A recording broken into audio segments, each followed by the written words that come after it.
नमस्कार बच्चों, आज हम पार्ट 3 के प्रश्न उत्तर करेंगे। पार्ट 3 का पहला प्रश्न है, निम्न में से कौन सा युगल विस्थापन अभिक्रिया प्रदर्शित करता है।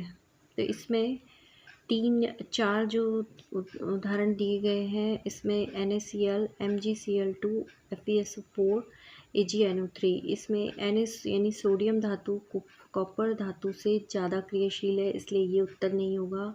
मैग्नीशियम भी एल्युमिनियम से ज़्यादा क्रियाशील है। फेरस आयरन भी सिल्वर से ज़्यादा क्रियाशील है, लेकिन जो सिल्वर है वो कॉपर से कम क्रियाशील होने की वजह से कॉपर इसको विस्थापित कर देगा, इसलिए इसका उत्तर होगा AgNO3। नेक्स्ट क्वेश्चन है, लोहे के फ्राइंग पैन को जंग से बचाने के लिए निम्न में से कौन सी विधि उपयुक्त है।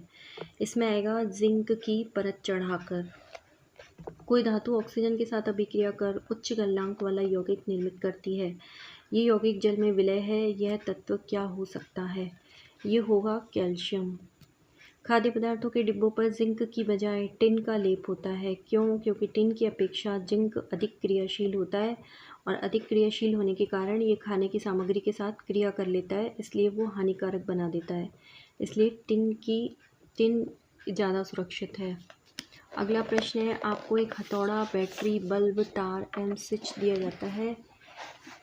दिया गया है, तो इनका उपयोग कर धातुओं एवं अधातुओं के नमूनों के बीच आप विभेद कैसे कर सकते हैं। तो इसका उत्तर हम यहाँ करेंगे कि इसके विभेद के लिए सबसे पहले बात करें हम हथौड़े की, तो हथौड़े का उपयोग हम कैसे करेंगे। हथौड़े से हम धातु और अधातुओं में आघात वर्ध्यता, तन्यता, ध्वनिकता के आधार पर धातु अधातु नमूनों में विभेद कर सकते हैं। जिस नमूने में ये तीनों गुण पाए जाते हैं, ये तीनों गुण कौन कौन से, आघात वर्ध्यता, तन्यता, ध्वनिकता, तीनों गुण पाए जाते हैं, वो धातु कहलाएगा। और जिनमें तीनों गुण नहीं पाए जाते हैं वह अधातु का नमूना है। बैटरी, तार, स्विच, इनसे कैसे पता करेंगे। तो इनसे पता करने के लिए बैटरी, तार, स्विच, इनका हम एक विद्युत परिपथ बनाएंगे। विद्युत परिपथ बनाकर एक बार धातु जोड़कर और एक बार अधातु जोड़कर देखते हैं। यदि बल्ब जलता है तो धातु, यदि नहीं है तो अधातु है। यहाँ पर इस चित्र द्वारा समझाएंगे कि यहाँ पर एक विद्युत परिपथ है जिसमें हमने बल्ब लगाया है और यहाँ पर धातु बीच में जोड़ा है। जब विद्युत धारा प्रवाहित होगी और धातु में से गुजरेगी तो विद्युत बल्ब जलता है, लेकिन जब अधातु में से गुजरेगी विद्युत धारा तो बल्ब नहीं जलता है। नहीं जलता है इसका मतलब वह अधातु है और जलता है इसका मतलब वह धातु है। इस प्रकार हम इनका उपयोग कर सकते हैं। अगला प्रश्न है, धातु अधातु में विभेदन के लिए विभिन्न परीक्षण करना क्यों आवश्यक है। तो विभिन्न परीक्षण करना इसलिए आवश्यक है क्योंकि एक परीक्षण जो है वो अपवाद भी हो सकता है। 3 या 4 परीक्षण करने पर भी कोई नमूना केवल धातु या अधातु के गुणों को दिखाता है तो निष्कर्ष निकाला जा सकता है कि वह धातु है या अधातु। यानी कि हम एक परीक्षण के आधार पर निष्कर्ष नहीं निकाल सकते कि धातु है या अधातु है, क्योंकि एक परीक्षण गलत भी हो सकता है। अगला प्रश्न है कि उभयधर्मी ऑक्साइड क्या होते हैं। उभयधर्मी ऑक्साइड जो होते हैं वो ऐसे धातु ऑक्साइड होते हैं, ऐसे धातु ऑक्साइड जो अम्लीय और क्षारीय दोनों व्यवहार दर्शाते हैं। यानी कि ये दोनों ही व्यवहार दर्शाते हैं, अम्लीय भी और क्षारीय भी। अर्थात इनमें अम्ल या क्षार दोनों से क्रिया कर लवण और जल बनाते हैं, तो इन्हें उभयधर्मी ऑक्साइड कहते हैं। और इसका उदाहरण है एल्युमिनियम ऑक्साइड और जिंक ऑक्साइड। जैसे अब इसमें हमने एक उदाहरण दे रखा है, Al2O3 धातु ऑक्साइड है और हमने इसकी क्रिया पहले अम्ल से कराई तो लवण और जल बनेगा।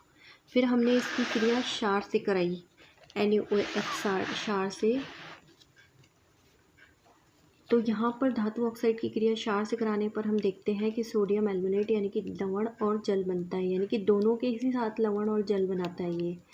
अगला प्रश्न देख लेते हैं, 2 धातुओं के नाम बताने हैं जो हाइड्रोजन को विस्थापित, तनु अम्ल से क्रिया करे तो हाइड्रोजन को विस्थापित कर दे।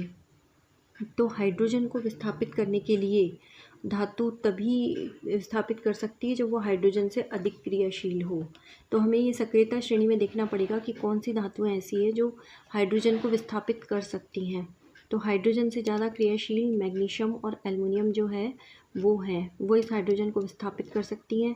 और कौन सी दो धातु ऐसी हैं जो नहीं कर सकती है? तो हाइड्रोजन के बाद में जो धातुएं हैं सोना चांदी, ये इसको विस्थापित नहीं कर सकती है। तो दो धातुएं होंगी मैग्नीशियम और एल्युमिनियम जो कि विस्थापित कर सकती हैं, और जो नहीं कर सकती हैं वो है सोना और चांदी।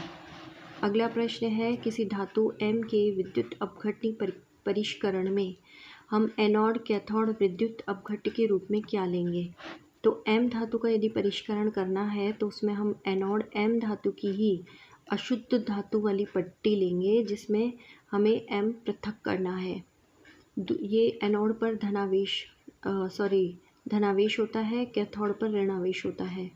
और कैथोड हम लेंगे M धातु की ही शुद्ध धातु की पट्टी, जिस पर M धातु निक्षेपित होगा। और तीसरा जो विद्युत अपघट्य लेंगे ये M धातु का ही लवण विलयन होगा। इस प्रकार तीनों हमें M धातु की ही लेनी है, लेकिन एनोड में अशुद्ध धातु की है। ये हमें ध्यान रखना है कि एनोड में अशुद्ध धातु की है, कैथोड में शुद्ध धातु की है, और M धातु का लवण विलयन हम विद्युत अपघट्य के रूप में लेते हैं। इसके बाद प्रत्युष ने सल्फर चूर्ण को स्पैचुला में गर्म किया तो गैस की क्रिया क्या होगी? गैस की क्रिया होगी कि सल्फर को गर्म करने पर SO2 गैस बनती है। तो ये SO2 गैस को हम लिटमस पर यदि डालते हैं तो कोई प्रभाव नहीं पड़ता है, इसमें कोई प्रभाव नहीं पड़ेगा। अगला प्रश्न है, यदि आर्द्र नीले लिटमस पर इस गैस को छोड़ते हैं तो क्या प्रभाव पड़ेगा? तो इस पर ये प्रभाव पड़ेगा कि वो उसको लाल कर देगा, क्योंकि SO2 जल से क्रिया कर H2CO3 अम्ल बनाती है। तो हमने यहाँ अभिक्रिया लिखी है S+O2 SO2 गैस बनेगी, और जब ये SO2 गैस H2O से क्रिया करेगी तो H2SO3 अम्ल बनता है। लोहे को जंग से बचाने के लिए क्या किया जा सकता है?